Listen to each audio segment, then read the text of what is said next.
Olá pessoal, vamos dar início a uma aula sobre gases perfeitos. O estudo dos gases perfeitos é o nosso primeiro passo no estudo da termodinâmica. Para estudar um gás perfeito, nós precisamos entender primeiramente que existem estados que serão transformados.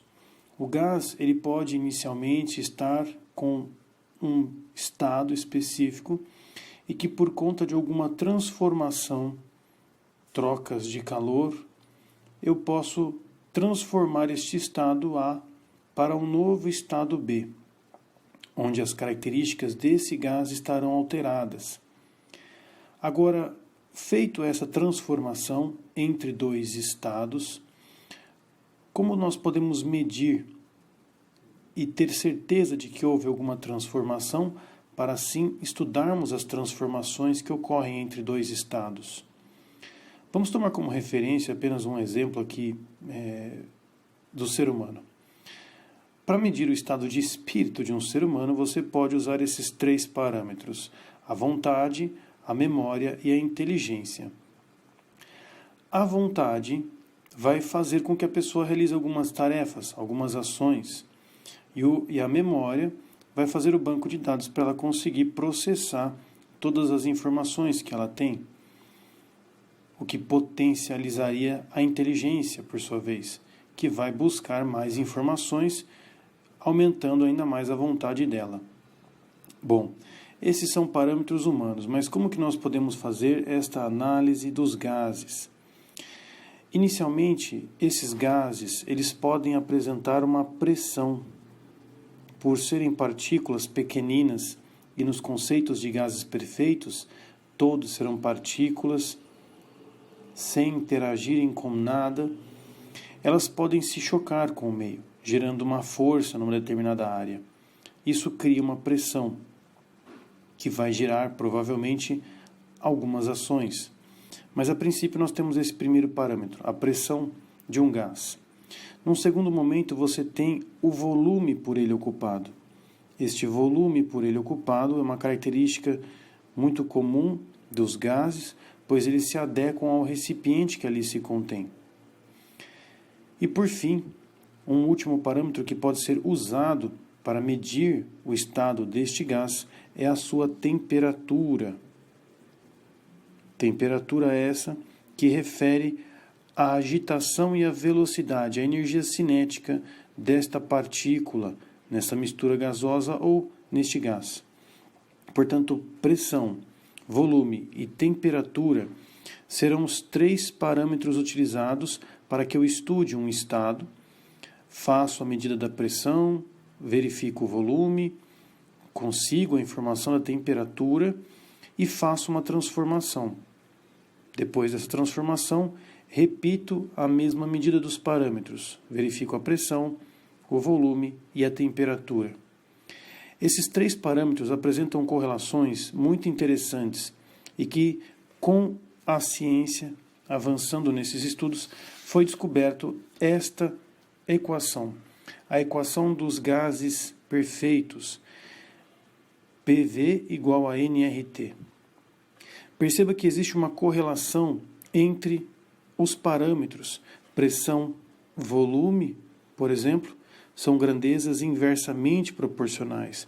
Aumentando a pressão, automaticamente o volume tem que diminuir, se todos os outros parâmetros forem constantes.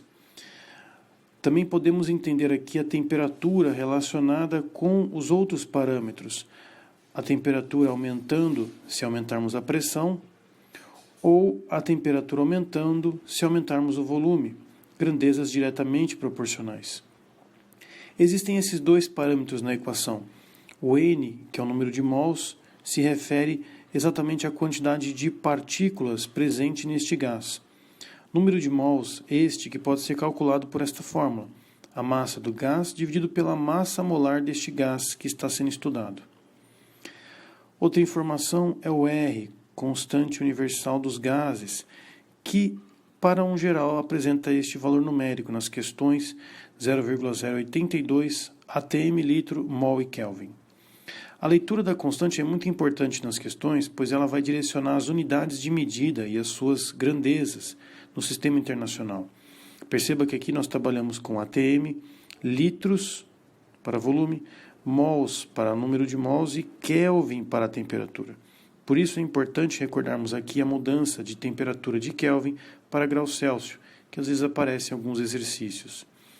Com esta fórmula, com estas recordações, muitos exercícios podem ser resolvidos, mas é importante notar aqui que existem parâmetros que serão alterados, estados que serão modificados por meio de uma transformação.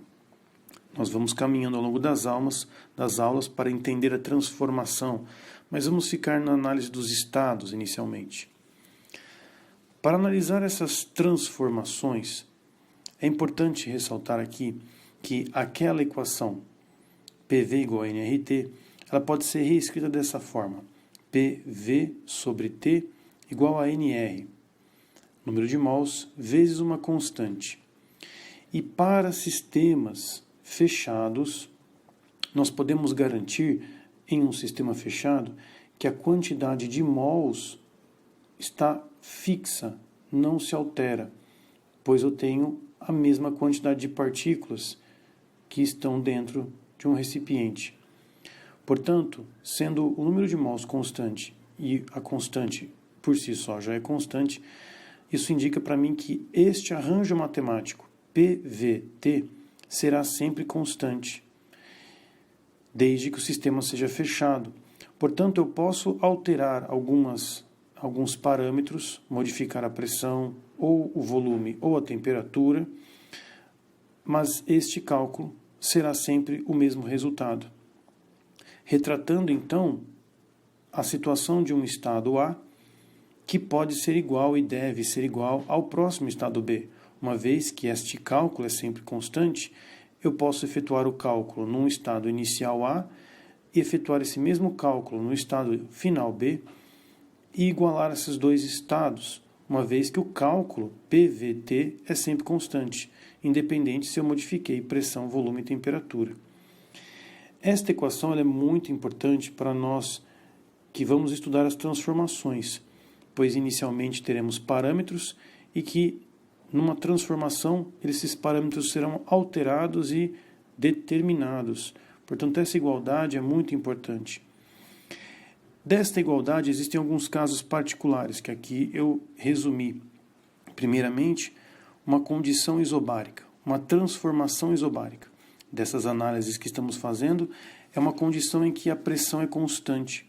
Portanto, memorize: isobárica, pressão constante. Na equação que nós mostramos, na mudança de estado, se ela for efetuada a pressão constante, matematicamente existe uma vantagem.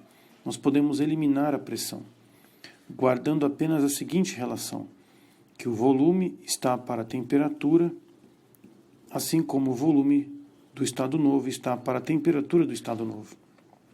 Essa proporção construirá algumas resoluções, desde que o texto deixe claro que é uma transformação isobárica. Agora, existe uma segunda transformação, chamada isométrica, também conhecida como isovolumétrica ou isocórica. Todas essas palavras se referem ao mesmo ponto, que é uma transformação com um volume constante. Muito comum em situações de confinamento, onde as paredes são fixas e não móveis, como o freezer, por exemplo. Com o volume constante, matematicamente nós podemos cortar esses dois parâmetros e apenas indicar que a pressão está para a temperatura, assim como a pressão nova está para a temperatura nova. Perceba as grandezas diretamente proporcionais, isso cai numa regra de 3 a princípio simples. Mas é importante ressaltar que esta equação só aparece quando nós temos a certeza de um volume constante, portanto, uma transformação isométrica. Por fim, nós temos a terceira transformação possível, que é a isotérmica, que indica para nós temperatura constante, ou seja, modificações em que nós mudamos os parâmetros pressão e volume, mas a temperatura permanece a mesma. Com essa informação, matematicamente, nós podemos cancelar a temperatura e cair nesta proporção. PA vezes VA é igual a PB vezes VB. Note que aqui eu tenho grandezas inversamente proporcionais. O aumento da pressão vai acarretar uma redução no volume, e vice-versa. Essas três relações não são necessárias de serem decoradas, mas as implicações que elas causaram, sim. Saber que a palavra isométrica se refere a temperatura constante e saber fazer os cancelamentos. Isométrico, volume constante. Isobárico, pressão constante. Todas essas três possíveis transformações, elas acompanham alguns exercícios.